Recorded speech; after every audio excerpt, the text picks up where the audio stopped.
Visakha railway zone కోసం YCP పోరాటం చేసిందని అంబేద్కర్ జయంతి రోజున దీక్ష కూర్చుంటే 3 రోజుల తర్వాత భగ్నం చేసి కేసు నమోదు చేశారని మాజీ మంత్రి గుడివాడ పేర్కొన్నారు.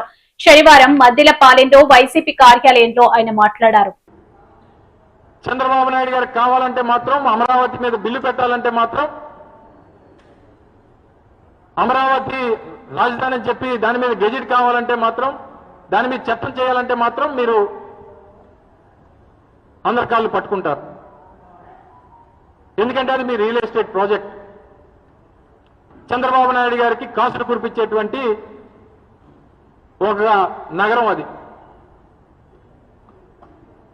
కానీ ఉత్తరాంధ్ర ప్రాంతంలో జోన్ ఏర్పాటుకు సంబంధించినటువంటి ఉండాల్సినటువంటి లైన్లు, మేజర్ రెవెన్యూ జనరేట్ చేసేటువంటి కేకే లైన్ వాల్టేర్ డివిజన్ లో ఉండాలి, సౌత్ కోస్ట్ రైల్వేలో ఉండాలని చెప్పి మాత్రం డిమాండ్ చేయరు. మీకు అవకాశం ఉన్న స్టీల్ ప్లాంట్ ప్రైవేటైజేషన్ మీద దానికి వ్యతిరేకంగా స్టేట్మెంట్ ఇప్పించండి. వేలాది మంది ఉద్యోగాలు పోతా ఉన్నాయి. మీరు అధికారంలోకి వచ్చినటువంటి 20 మాసాల్లో 10,000 మంది స్టీల్ ప్లాంట్ ఉద్యోగస్తులు నిరుద్యోగులు అయిపోయినారు. దాదాపు 7,000 మంది కాంట్రాక్ట్ ఎంప్లాయీస్ ని తీసేశారు. మీరు ప్రకటన చేస్తే తప్ప ఇది నిలబడదు అని చెప్పి కార్మికులు కానీ, ఈ ప్రాంతంలో ఉన్నటువంటి ప్రజలు కానీ, రాజకీయ పార్టీలు కానీ, ప్రజా సంఘాలు కానీ వారు మాట్లాడినా సరే మీరు దాని మీద స్పందించరు. మీకు కావాల్సినటువంటి మీ 28 గ్రామాలు, మీ అమరావతిలో చేసేటువంటి కాంట్రాక్ట్ పనులు, దీని మీద ఉన్నటువంటి మీ శ్రద్ధ రాష్ట్రంలో ఉన్నటువంటి మిగిలిన ప్రాంతాల మీద ఉండదు. మొన్న మా పార్టీ అధ్యక్షుడు మాజీ ముఖ్యమంత్రి జగన్మోహన్ రెడ్డి గారు చెప్పారు, మచిలీపట్నం, విజయవాడ, గుంటూరు 3 ప్రాంతాలు, 150 కిలోమీటర్ల మేర ఉన్నటువంటి ఈ 3 ప్రాంతాలు అంటే పోర్ట్ నగరం అయినటువంటి మచిలీపట్నం, ఇప్పటికే 2 జంట నగరాలుగా ఉన్నటువంటి విజయవాడ, గుంటూరు, అటు పోర్టు నుంచి నేషనల్ హైవే కలుపుతూ ఉన్నటువంటి ఈ 3 ప్రాంతాలని కలిపి ప్లాన్ బిగా దీని మీద కూడా ఆలోచన చేయండి అని అంటే దాని మీద లేనిపోయినటువంటి విమర్శలు చేస్తారు. మచిలీపట్నం, విజయవాడ, గుంటూరు అంటే అమరావతి కూడా అందులో భాగమే కదా. అమరావతి వద్దని చెప్పలేదే, ఈ రోజు చెప్పలేదు, మొన్న చెప్పలేదు, ఎప్పుడూ చెప్పలేదు. అమరావతి వద్దన్నటువంటి మాట వైఎస్ఆర్ కాంగ్రెస్ పార్టీ ఏ రోజు చెప్పలేదు. మచిలీపట్నం, విజయవాడ, గుంటూరులో అమరావతి కూడా భాగస్వామ్యం కదా అని చెప్పి మేం చెప్తా ఉంటే లేదు మాకు అమరావతే కావాలంటారు. ఎప్పుడైతే దీని మీద పెద్ద ఎత్తున చర్చ మొదలైందో చంద్రబాబు నాయుడు గారు నిన్న మొన్నటి నుంచి ఆయన వర్షన్ మార్చాడు. ఇప్పుడు మళ్ళీ కొత్త కారిడార్లు అంటున్నారు. విశాఖపట్నం కేంద్రంగా వెస్ట్ గోదావరి వరకు ఒక కారిడారు, అమరావతి కేంద్రంగా ప్రకాశం వరకు ఒక కారిడారు, తిరుపతి కేంద్రంగా రాయలసీమ అంతా ఒక కారిడార్ అని చెప్పి కొత్త భాషను చెప్తున్నాడు. మేము చెప్పింది అదే కదా, ఆ రోజు మా విధానమే అది కదా.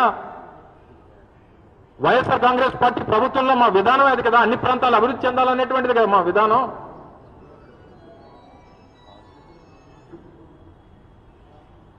నువ్వు మళ్ళీ ఏమంటావు, మళ్ళీ కొత్తగా ఇప్పుడు 4-5 టీవీ ఛానల్ పట్టుకొని నీకు కావాల్సినటువంటి టీవీ ఛానల్ పెట్టి నువ్వు వాళ్ళని ఏ రకంగా బెదిరించావు అని తెలుసు మాకు. ఇప్పుడు కొత్తగా గ్రోత్ కారిడార్స్ అని చెప్పి కొత్త మ్యాప్లు గీసి ప్రజల మీద రుద్దేటువంటి కార్యక్రమం చేస్తున్నాడు ఈ మధ్య.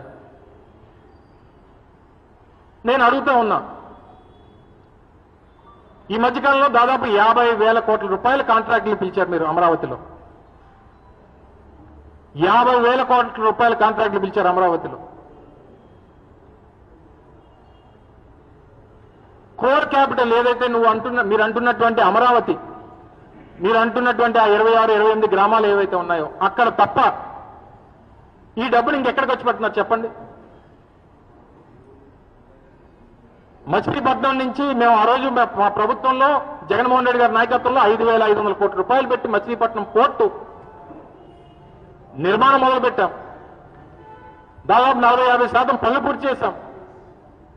కనీసం మచిలీపట్నం పోర్ట్ నుంచి విజయవాడకి ఒక ఎక్స్ప్రెస్ వేని ఒక రోడ్ని నిర్మించాలని చెప్పి ఒక ఆలోచన పడిందా మీకు? దానికి కనీసం 1000 కోట్లు 2000 కోట్ల రూపాయలు ఖర్చు పెట్టాలని చెప్పి ఆలోచన చేస్తారా మీరు? లేదా ఆ రోజు మా హయాంలో భోగాపురంలో ఇంటర్నేషనల్ ఎయిర్పోర్ట్ నిర్మాణం చేయాలని చెప్పి ఆ రోజు పూనుకొని 2023 మే 3వ తారీఖున ఆ రోజు మేము శంకుస్థాపన చేసి ఈ రోజు మరో 2-3 నెలల్లో కమర్షియల్ ఆపరేషన్స్ కి రెడీ అవుతున్నటువంటి భోగాపురం ఎయిర్పోర్ట్ కి విశాఖపట్నం నుంచి భోగాపురం కనెక్ట్ చేస్తూ ఒక కోస్టల్ కారిడార్ ని వైజాగ్ పోర్ట్ నుంచి భోగాపురం ఎయిర్పోర్ట్ వరకు ఆ రోజు గడ్కరీ గారిని తీసుకొని వచ్చి దాదాపు 5,000 కోట్ల రూపాయలు పెట్టి ఆ రోడ్ నిర్మించాలని చెప్పి శాంక్షన్ తీసుకొని వచ్చి డిపిఆర్ని తయారు చేయించి అన్ని చేస్తే కొన్ని దాన్ని ఏం చేసావు? దాన్ని సముద్రంలో కలిపేశావు. ఇప్పుడు భోగాపురం ఎయిర్పోర్ట్కి వెళ్ళాలంటే దారేది అని చెప్పి ప్రజలకు క్వశ్చన్ మార్క్ మిగిలిపోయింది ఉత్తరాంధ్ర ప్రాంత ప్రజలకి. అంటే మీరు పెట్టేటువంటి ప్రతి రూపాయి అమరావతిలోనే పెడతారా?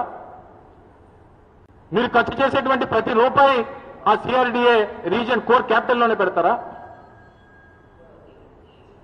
అరే ప్రతి ఒక్కరు అడగలేదు, రైల్వే జోన్ అడగలేదు. పోలవరం సంబంధించి 45 మీటర్ల కాంటూరు, 45 మీటర్లు ఎత్తుండాల్సినటువంటి పోలవరం ప్రాజెక్టు 41 మీటర్లకే మేము కుదిస్తున్నామని చెప్పి కేంద్ర ప్రభుత్వం చెప్పినా సరే దద్దమ్మల్లా మీరు మాట్లాడకుండా ఉన్నారంటే మీ చేతకానితనానికి ఇది పరాకాష్ట అనేటువంటి విషయాన్ని ఈ సందర్భంగా తెలియజేస్తా ఉన్నాం. ఇన్ని ప్రాజెక్టులు, ఇన్ని పథకాలు, సరే మీరు ఇచ్చినటువంటి హామీలు ఎలాగా నిలబెట్టుకోలేదు, ఎలాగా నెరవేర్చరు, అది అందరికీ తెలుసు. నువ్వు తెచ్చినటువంటి డబ్బంతా కూడా ఒక దగ్గరే పోస్తే రేపు అమరావతి అనేటువంటిది ఒక గోస్ట్ క్యాపిటల్ గా మిగిలిపోయేటువంటి పరిస్థితి ఉంటుంది. ఇటువంటి ఉదాహరణలు ప్రపంచంలో అనేకమైనటువంటివి ఉన్నాయి. గతంలో సింగపూర్, మలేషియా అనేటువంటి వాడు చంద్రబాబు నాయుడు గారు. అదే మలేషియాలో కోలాలంపూర్ క్యాపిటల్,